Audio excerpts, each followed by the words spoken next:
Bears are not familiar friends to humans, but what happened here could change your mind about these huge animals. Sometimes bears show up uninvited. If you live close to an area that is their natural habitat, then they may make a surprise appearance, usually just looking for a snack, though they might make an unwelcome guest if they get into your garden or topple your garbage cans. Sometimes people find it challenging to understand each other. Kindness is seen as a sign of weakness, and excessive austerity is perceived as an attempt to humiliate your opponent. How one family rescued a wounded bear, and after some time, the parents were shocked to find out how the bear paid them back for his salvation. My wife and I love nature, and often, when we have an opportunity, we choose to go to the countryside and enjoy the fresh air. This weekend, my wife, my baby daughter, and I went away from the city to the village. We wanted to have a good rest, to go fishing and catch a trophy fish. The places we were planning to go, I had known since my early childhood. My parents used to have a house there, inherited from my grandparents. As time passed, everyone began to move away to the cities, so the village began to devastate, and my parents sold the house. However, the old people remained there, and when you wish to go there, you can always spend a couple of days in the house of one of them. We agreed in advance on which house we would go to. We took all the necessary things and started our journey. The village was not that close, 2 hours if there was no traffic and the weather was good. I was driving, and my wife, daughter, and I were all looking out the window. We drove on a country road and had to move slowly. It had been raining recently, so the road had been washed out. My daughter fell asleep, and I was ready to start dozing when my husband suddenly stopped and I opened my eyes. I saw that he had unfastened his belt and got out of the car. Then I looked at the road covered in mud and an animal lying on the side of the road. It was so dirty that it was not even clear what color it was. I also fastened my belt and went out. Having stepped closer, I realized it was a bear. He seemed to have been recently hit by a car. The country road was so wet, and if you did not care about your vehicle, you could drive fast. But how could you leave an animal dying alone here? Sometimes I cannot understand people's actions. Poor animal. His eyes were opening and closing slowly. His chest was barely moving, but he was still breathing.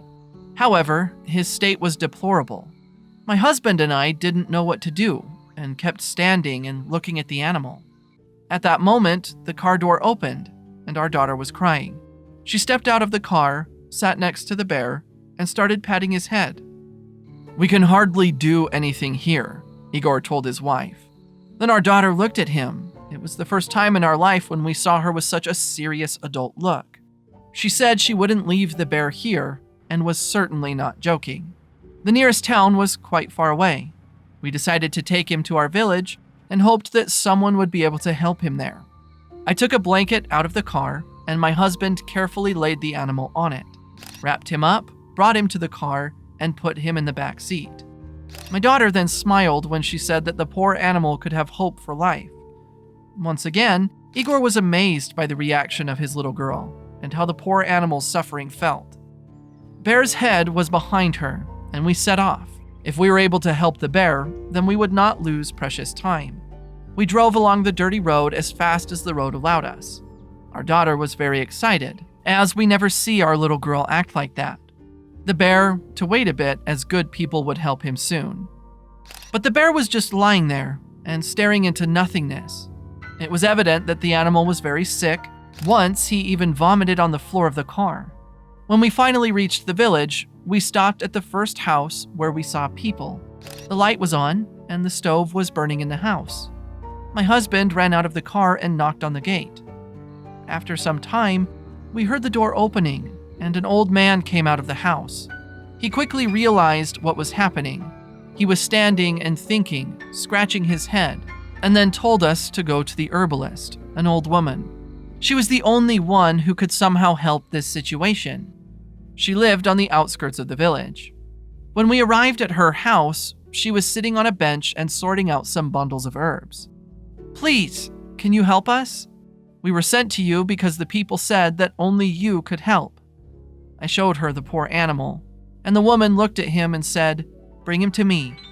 She collected her bundles and went to accompany us into the house. The hallway smelled of medicinal herbs, wisps with Ivan tea, calendula, and other unknown medicines were hanging everywhere. She cleaned a small table by the window and pointed at it with her hand. "Put it down." My husband laid the animal on the table. The woman began to examine it. The bear had a broken paw, most likely. His lungs also had some problems, and he probably had a concussion. Because he was so sick, it's good that you brought it to me. You managed to do it on time. Now go away, get me clean water from a spring nearby. Leave it in the hallway and come to me in a couple of days. Of course, we were surprised that the old woman was so confident in her words, but we decided to listen to her. After all, we had no other choice. We took water containers that stood at the house entrance. In general, I got the impression that the woman had been waiting for us. She seemed to know that we would be visiting her, sitting on a bench and completely not surprised when we arrived. She had even left a water tank at the entrance. Maybe I'm just making this up, or maybe people were coming to her so often that she sent people for water by way of a thank you. We went to the spring. It was not easy to find, as it was close to the bushes. We didn't think about what we would do if the bear recovered, but we hoped for it very much.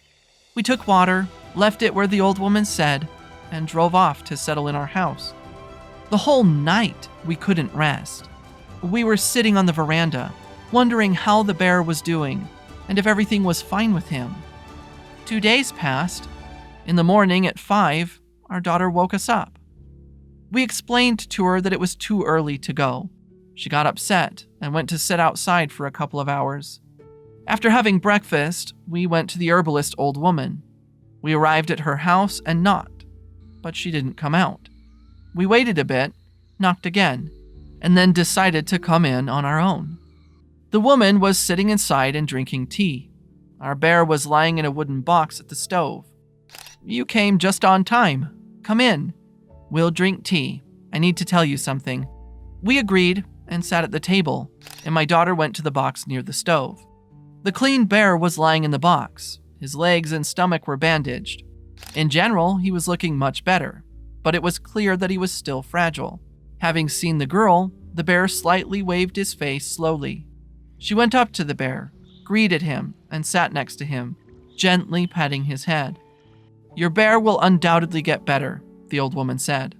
"But he can no longer live in the wild nature because the wounds are severe.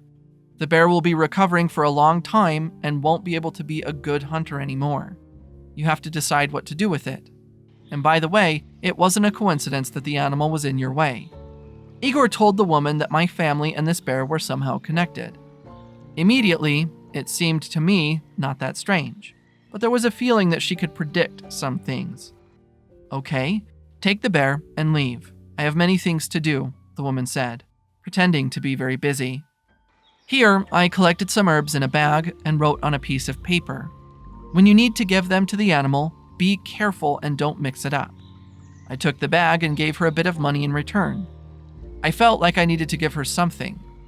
However, the woman did not take the money and said that she didn't need it.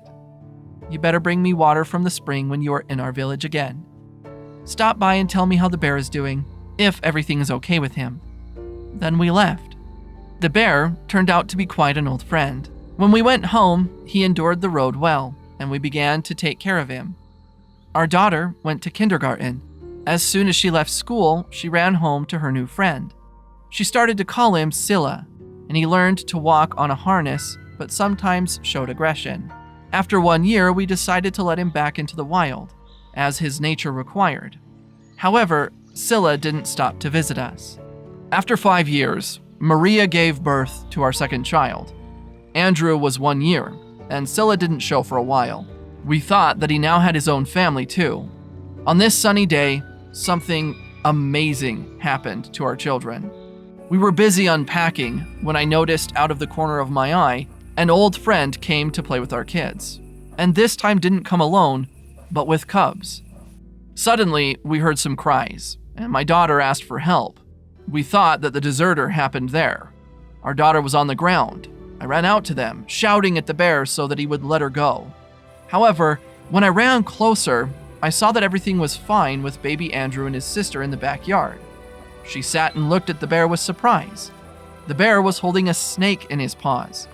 It turned out that he saved her and her little brother after the snake warped his leg.